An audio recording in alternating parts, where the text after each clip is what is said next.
So could I just invite up first Mr. Yipping, who's representing the European section. As you know, Mr. Yipping is the Vice President of the FCI, so he'll represent the European section. Could I also invite up Dinky Santos, who will represent the Asia, Africa, and Oceania section. He's the President. And Mark Dunn from the AKC, the Vice Chairman. Vice President, sorry, not Vice Chairman.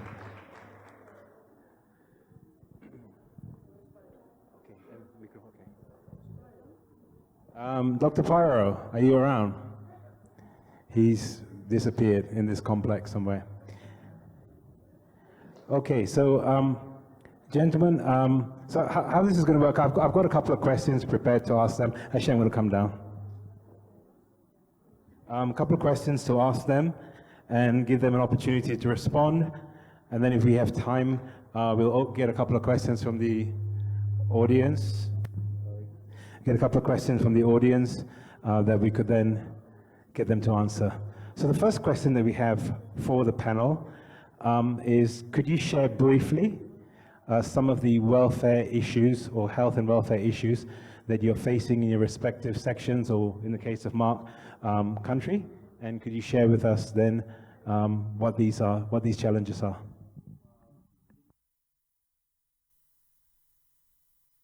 Okay. I actually handle Asia, Oceania, and Africa, which is a very complex section because we have very diverse countries. We have some countries that are first world, which is Oceania and Japan. We have third world countries, which are most of Asia. And we have Africa, which is more of a primeval country. They're still starting. So we have very, very diverse problems in our section because of all these different levels of countries we have. Now, I'm sure that Australia and Japan are more focused on the BOAs. They should more focus on the BOAs because they don't have problems with street dogs, with poverty and everything. Whereas I come from the Philippines, together with my neighboring countries, we deal with many street dogs. And I think before we deal with BOAs, we should deal with the street dogs and try to find a way to lessen the street dogs in our countries because they keep getting more and more. One day, if today we have 10, tomorrow we have 20. In 1 year, we have 100. So it just keeps getting more and more. So this is a very, very important for us to do. The street dogs, we have to do something about the street dogs. And then in Africa, it's the same thing. They have the street dogs, and they also eat the dogs. So there, we still have to educate them more. We only have a few members in Africa, and slowly they're starting to get better and better. South Africa is a very, it's a first world country. They're doing very well. But the other countries are still starting up, and they still breed a few dogs. Most of the dogs are imported, but most of the people there are still very primeval. So we still have to educate them some more. Thank you. About diversity, Europe. I think there is not one country the same in Europe, and every country has this different kind of problem.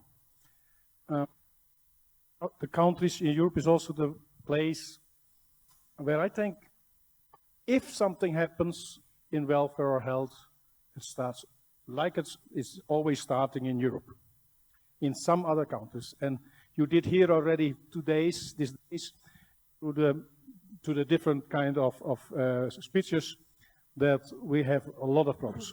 The brachycephalic, where it did start in Europe. But not only that, it's so many times about Austria, it was spoken that the naked dogs are not anymore allowed, but not only naked dogs is not allowed, there are also more things what is not allowed to come there. how you can solve this. I self think also the media is playing a big role in that, because there's nowhere, and I looked a little bit to my own country, there is almost nowhere where the media can say and do so much and so much influence as in the Netherlands. So we are always struggling with what is going on. And that is not easy. And not only that, there is one very famous organization who is spread in Europe, and I maybe somebody is here, but it is PETA, and they are very spread in Europe, and they have also a lot of secret, I call it secrets, influences. And that we have to deal with, and it is not always easy, because they have connection to the politics, they have connection to the media, and that is not so nice to say, but that is almost not to manage, almost not to arrange. I said also already times in Europe, when we need much more politicians on our side, lobbyists on our side. And can you do lobbyists alone? No, probably not. Not as FCI, not as a country individual. But you can do a lot of things together. I'm also happy that also not only the dogs world, but also other kind of world. I'm happy that the FCI signed for a short time ago an agreement with the cats organization to go together and try to fight together. And this, I think, we can do with a lot of what I told in my speech already, is that we can do it with the veterinary, we can do it with the different kind of kennel clubs, we can do it with everybody to come together, and not only this, but also nutrition. Because I don't know where, I use now the name 𝐒𝐤𝐞𝐿, who is written here in the front, but I'm sure that this kind of companies has a lot of politicians or lobbyists together. And I think we must find also a way to go there in this direction. So in the United States, I would say if we look back at the last 30 to 50 years, that the improvement in animal welfare is really extraordinary. And I'm a numbers guy, so I'll share some numbers here. And one of the first numbers is Americans will spend about $90 billion this year just to take care of their pets. So we have, I know the humanization of pets is a challenge for us sometimes, but the benefits of that is, when I was a kid, most dogs lived outside. And even in the United States, even in rural areas, even hunters, now have their living bedrooms.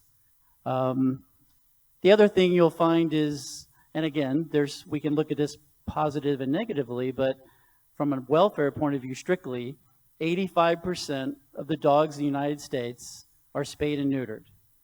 And we talked a lot about strays last 2 days. Strays on average across the U.S. are fairly rare. In the large cities in the South and the Southwest and unserved communities, you'll find more strays.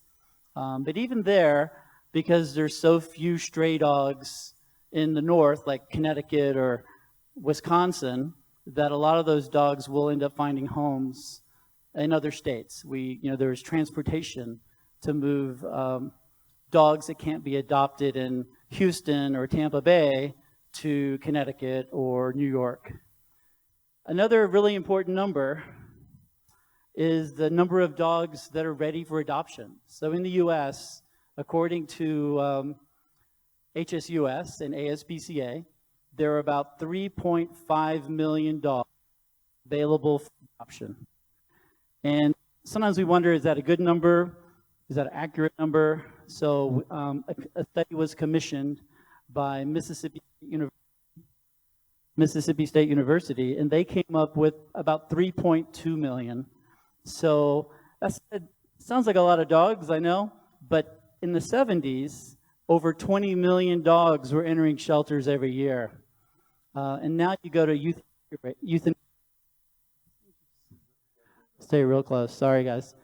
If you go to euthanasia rates, the this year about 650,000 dogs will be euthanized by shelters. But that's down, again, from the 1973, the number was 15 million. So on all these metrics, another thing to think about is the fact that the dogs that are euthanized today are mostly, again, outside of some cities in the South, are very old, very ill, and very dangerous. Because we have very high demand for dogs. I think similar to the EU, we have about 90 million pet dogs. And every year, we need about 8 million to replace the dogs that would pass. Very similar to numbers that somebody had up for the EU. Now, the other thing happening in the U.S. is that ownership rates continue to increase. So households are owning more dogs per household than ever before. And the population of the U.S. is still increasing. So overall, dog rates will continue to increase. Now, the bad news for AKC is that we only about 1.8 million. All right, is that better? All right, now look at that. All right, so AKC breeders only produce about 1.8 million puppies a year, which is less than 22% of the total demand for dogs in the U.S. Now, I guess the good part of that is over the last 10 years, that market share has increased dramatically. So AKC in 1993 to 2013, we decreased every year. And since 2013, we have grown every year. And I'll try to stop here, but I do want to go back to what I said earlier after 𝐒𝐞𝐫's section, that the things he talked about are really some of the things we've been doing for the last 10 or 15 years to try to change the conversation and to try to reach out to the public, to educate breeders, all breeders. Anybody who wants to breed can learn from the AKC online for free on how to breed. And we have courses for judges online. That's where we spend most of our time and a lot of money to fight back. So, and I want to talk about legislation later, but I'll try to pass it now. Okay, sorry, Dr. Payró. Dr. Payró is, of course, as you all know, the president of the Americas and Caribbean section. The question was, what are the issues for health and welfare that are being faced in your section? Good afternoon to you all. For me, it is a true pleasure to represent the Americas and the Caribbean for FCI. And indeed, we have had several meetings from the section in which we have talked about this serious problem with some countries. Not all of them, but in some we have had very serious problems with governments. And governments, what they've done is copying from another country the rules, believing that since there are dogs on the street, the way to get rid of them would be by making decisions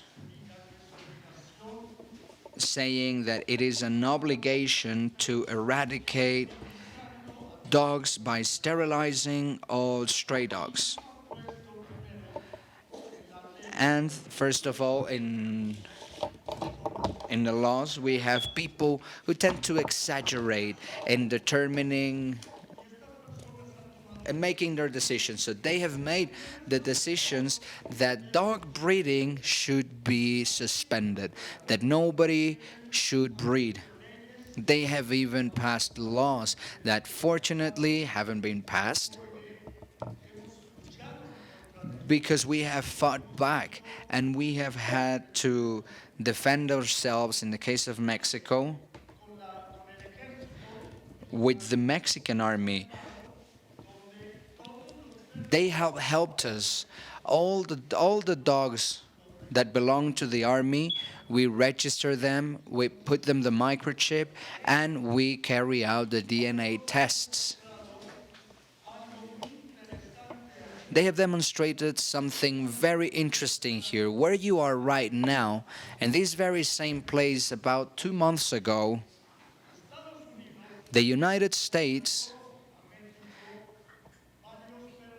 gave to Mexico several protection and defense dogs, but to detect drugs. And these dogs, they have already finished their work because that was 10 years ago. So we suggested the army and the police forces to conduct an event in which we could donate these dogs to families so that these dogs could be adopted. They were hero dogs. You can't even begin to imagine how successful this was. We had more than 10,000 people, families, who wanted the dogs. And the dogs, we were just donating 10 dogs, right? And for this, we made a commitment with the Secretary of Defense. We said that we would look for families that could afford the space to have a dog, a way to feed them, and making sure they had someone to tend to the dog. So anyway, 10 or 15 important determining points. We managed to do this. Then the press came from all over the world. The army were here. The Deputy Secretary of Defense was here, and we thought that we wouldn't be able to have everyone. The auditorium was full, out there was full, and the dogs were here, and the people who were going to get these animals were here as well.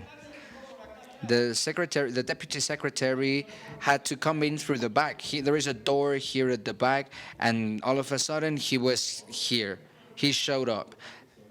Of course, this was an astounding success, and the press made the best coverage of all this. And we got the families who kept the dogs. Believe it or not, all of this helped us change the situation and the mentality of the Senate when it comes to changing the law.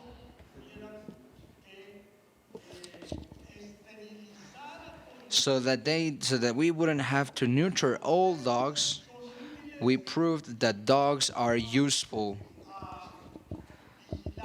And who is to look after them? If not us, then who will make sure that the dog has enough qualities to be a drug detecting dog?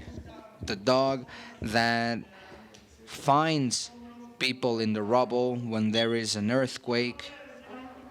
And now I will say something, and perhaps you will be upset with it.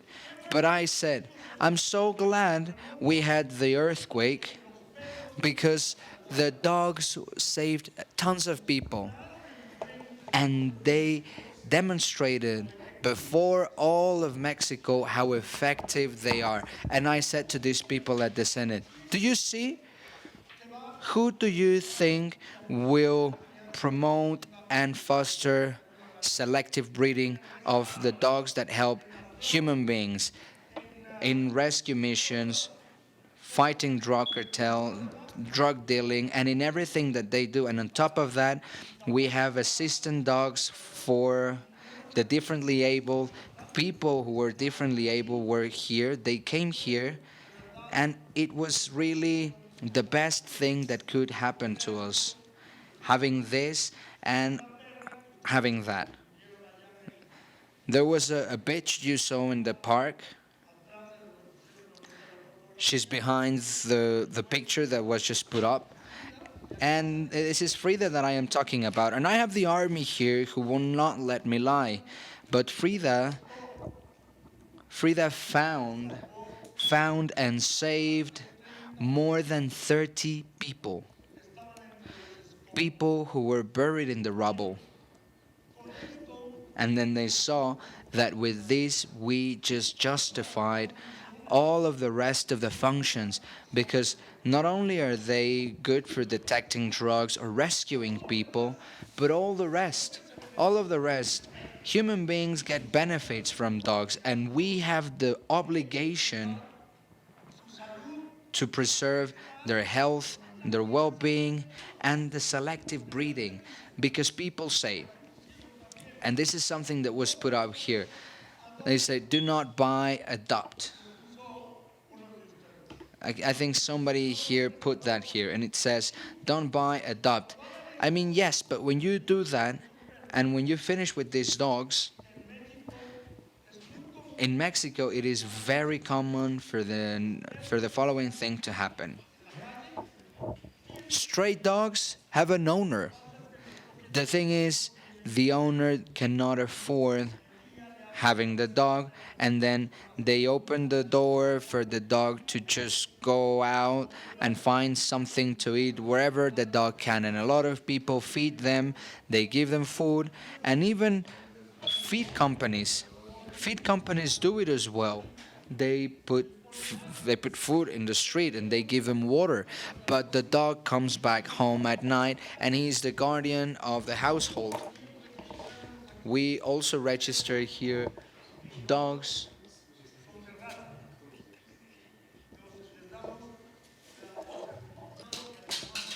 the dogs that don't have a breed, or we give them a certificate that is a certificate for the shows.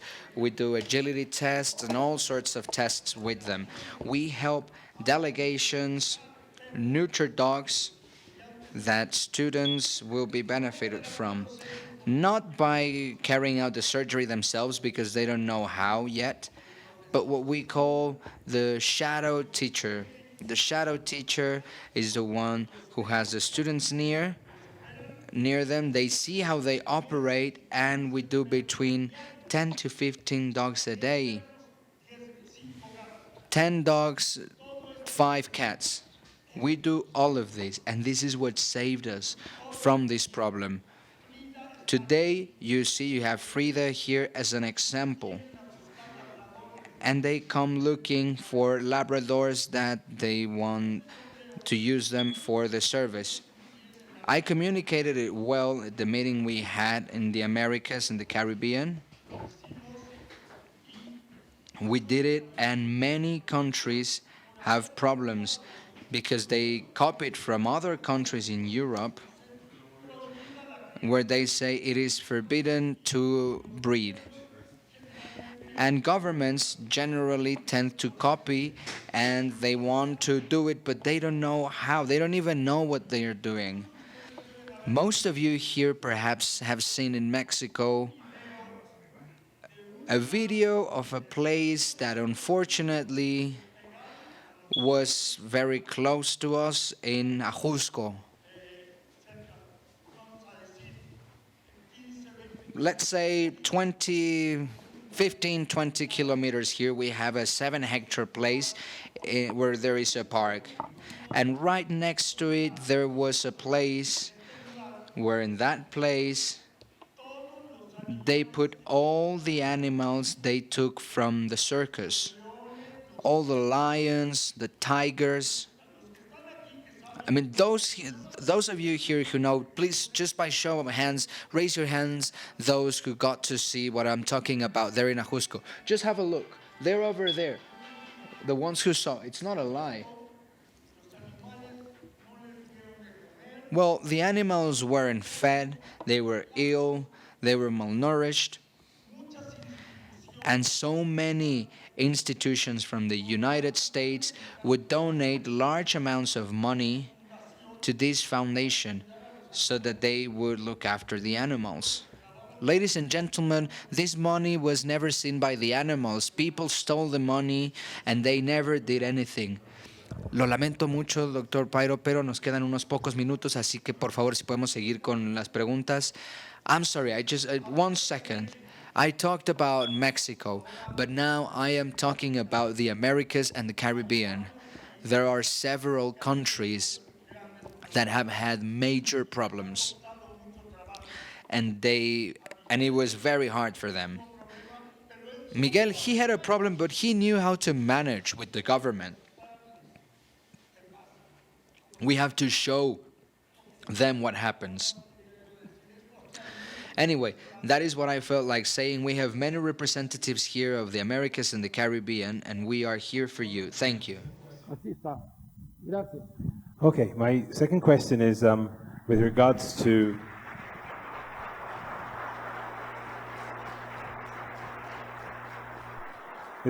legislation, which is the other buzzword, obviously. So could you share with us some of the legislation involvement or efforts that are being made in your section, or how you could get involved in legislation or lead it from a section level? As I said, from a section level, we have very diverse countries. We have the rich, the poor, and the very poor.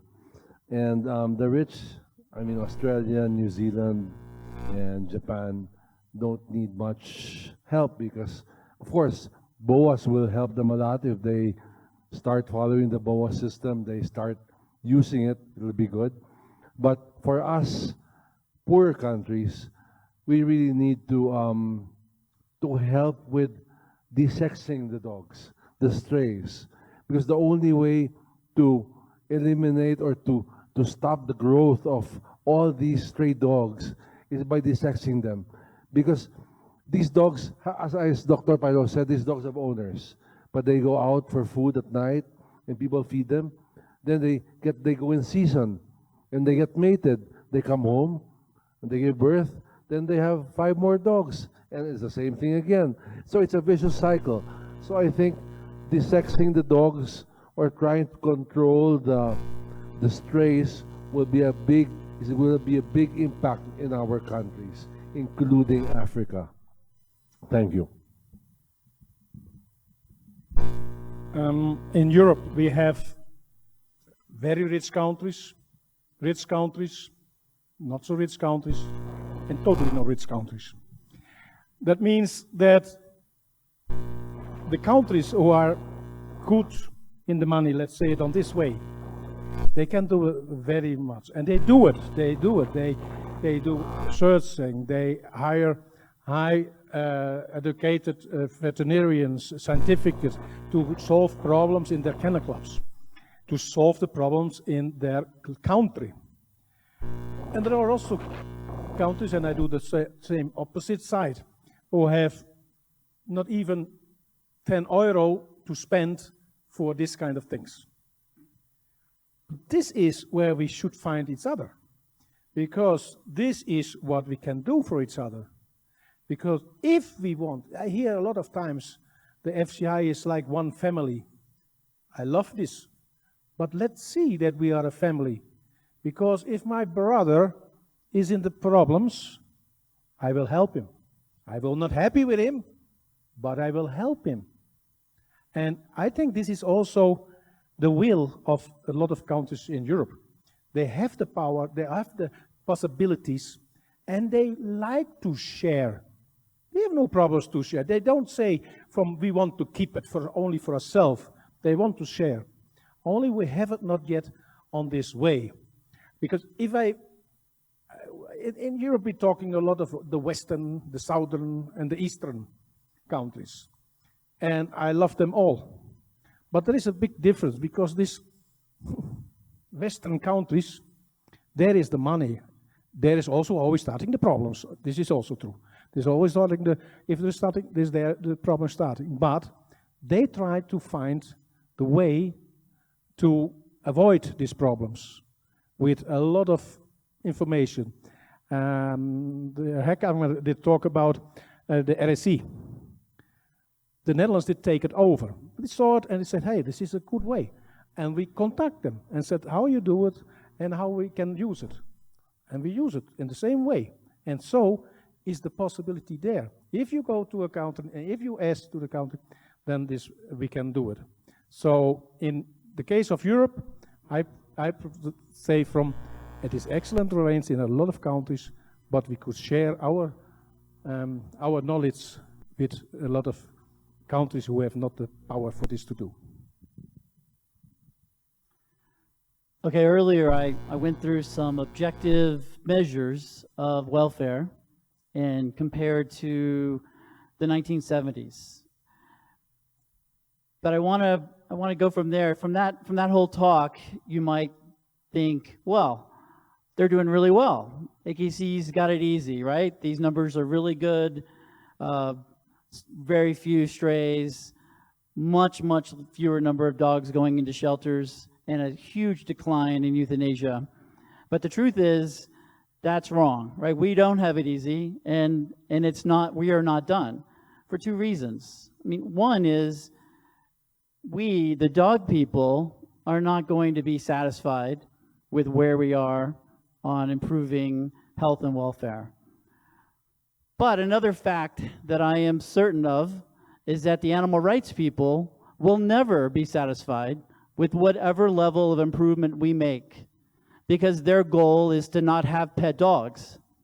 So we have to remember that. So no matter how hard you work, this is the depressing part, how hard you work to make things better, you have to always keep working. You have to fight every day. And I know the question's about legislation, but so specifically about legislation, you know, unfortunately we have politicians and pet owners who are all too easily persuaded by trying to feel compassionate on an issue and start to approve a law that would actually be bad for dogs, bad for dog ownership, or bad for breeders. And every day we have to fight that fight. And we fight it in the United States across thousands, tens of thousands of cities, towns, counties, states, not just one level of government. We have to fight this everywhere. This year alone, so far this year, we've already opposed more than 2,000 bills or laws that would either, things like mandatory spay-neuter, limit laws, anti-breeder bills, bills against certain breeds, breed-specific legislation, and that fight goes on every day. And I just want to remind everybody, something I know I said it earlier, but the truth is that fight isn't all you have to do, right? We can't win by just fighting animal rights, and we can't win by expecting the government to get rid of all the unscrupulous, unlicensed, uneducated breeders. We win by winning the conversation by teaching breeders to breed better dogs, by driving health care, by improving the health of our dogs, and by improving the way the public sees us. And all of that takes time and investment and patience and cooperation. So.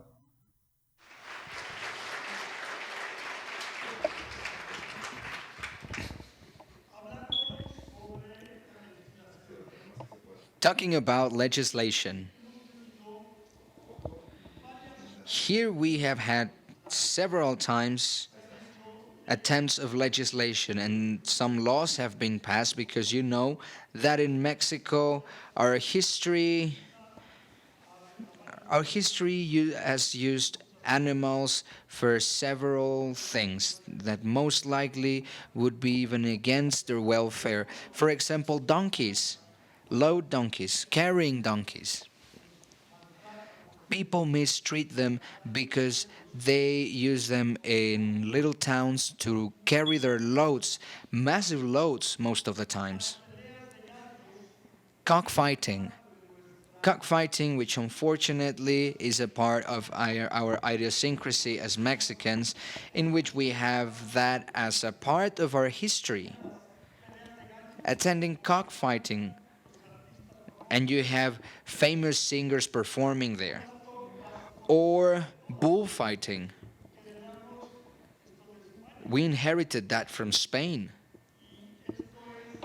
And this is very, very hard to eradicate, because they would have to sacrifice the bull and people will complain and whatnot. So we haven't been able to have a law, a proper law, and then in the government they realized they would invite extremists of animals, so they would really They were seeking to exterminate and end dogs and cats and other animals just because they say they suffer. You know, just like right now, where in Germany they say that the 𝐒𝐤𝐞𝐿 cannot compete because it suffers because it doesn't have hair. The 𝐒𝐤𝐿 in this land has been around before even the Spaniards, and the Spaniards just turned 500 years old. The dog is the logo of our federation, but what good has it been? Why isn't there a law? Why haven't we had a law? Because of the huge amount of problems with regulations. And just see here, I think Dinky was speaking about the people of her country, but in Mexico we're 130 million Mexicans, and there are 50 million people living in poverty. Slightly lower than half, but 50 million poor people. And let me tell you something, when they tried to pass the law against dog breeds, because they went against the breeds, they said that stray dogs would be the ones that needed to be saved. But guess what? When people were prohibited, there was a demonstration from the national monument Ángel de la Independencia to the Zócalo Square Plaza. Millions of people with their dogs went out and said, if you want to take our dogs away from us, first you will have to kill us, because the dog is my companion. The dog helps my unable children. They help the elderly who do not have anyone to talk to, and the dog is their sole companion. Well, you wouldn't even begin to imagine the trouble that it was. They had to drop it for the sake of peace. They haven't been able to manage. And right now, they are inviting me at the Senate. We were invited at the Senate, the Canine Federation and the veterinarian organizations, to help them figure it out in a sensible way for the well-being, for the welfare of animals. Mexicans love dogs. That is the reason why we have so many. And someone who cannot afford one, you might say, well, but this person has 5 or 10 dogs. So it is even harder to educate them. My proposal was, ladies and gents, in order to pass a law, we have to educate people. The problem is not the dog, but the owners of the dogs are the problem, or the tutors, like we call them now, the tutor of the dog. If the mister here doesn't have the money to feed the dog, and he opens the door for the dog to go eat the leftovers of restaurants or houses or just the trash and all that, first of all, we have to educate, and then once they are educated, we might be able to do something about the welfare and health of our beloved dogs. But like I said, we have to fight. Every day we're fighting. And we have to fight like they do at 4 Paws. It is a struggle, an ongoing struggle for life. But this is for everything. This is not just for this. This is fighting for everything we want to do. Thank you.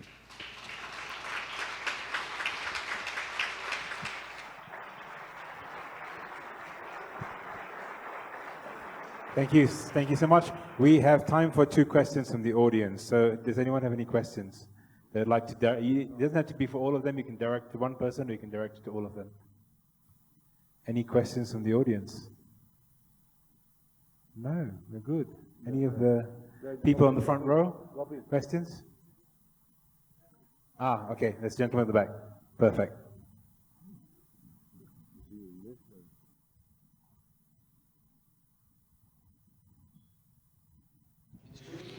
Thank you very much for this Congress. It was excellent.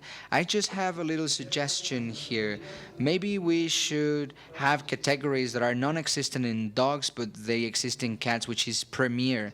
Since we have so many neuter dogs, we should think about the premier category of dogs. The premier category, for those who don't know, is for neuter dogs, both male and female.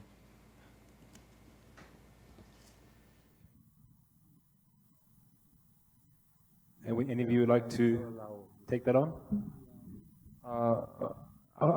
Based on the FCI statutes, we only allow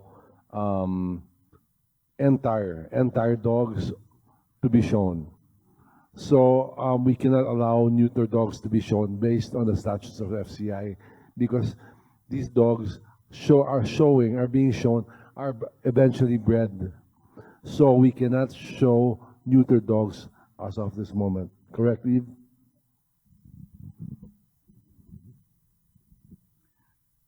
At AKC, neuter dogs can participate in almost all of our sports except conformation and some performance events. The issue comes up from time to time, and there are people who advocate for that, but there is a concern. You know, conformation is about breeding stock, is an opportunity for judges to give feedback to breeders. It is not a beauty contest.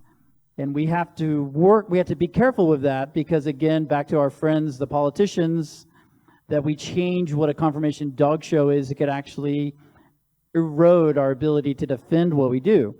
However, there is one interesting idea that has come up recently, and that is senior dogs, like dogs that are over a certain age, to be able to come back into the ring, maybe champions of merit already, and they are neutered or spayed, to let them back into the ring, which is because they're higher than average breeding age. That might be palatable, but that is not actually happening. It's just an idea that has been proposed.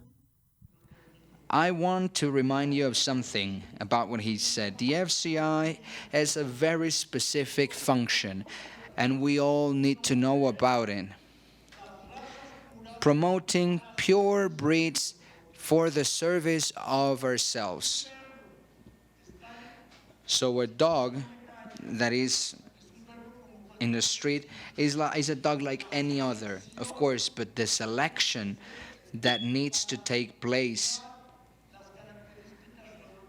to determine the characteristics of smell, for it to be a retrieving dog, a smelling dog, a hunting dog, a tracing dog, or an assistant dog, whatever you want. These are genes that need to take place, that need to exist in order to make breeds.